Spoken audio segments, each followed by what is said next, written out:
Hey guys, welcome back to another quick and very interesting tutorial. So in this quick tutorial, I'm going to show you how to change the text color on MS Word. So just if you want to open MS Word,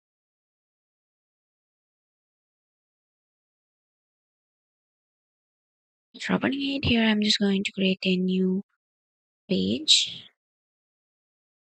And then here you can see the original color of the text. And for changing this color, here on the top you can see here many options and you just need to select it to home. And then here you can see an option called font color. Click on that. And from here you can just choose the color that you wanted. And then you can see that you had been changed your font color on MS Word. So this is how you can change your font color on MS Word. So that's it for this quick tutorial. I hope this video will be helpful for you. Make sure to hit the like button and the subscribe button for more such quick and very interesting tutorials. See you in the next one. Take care.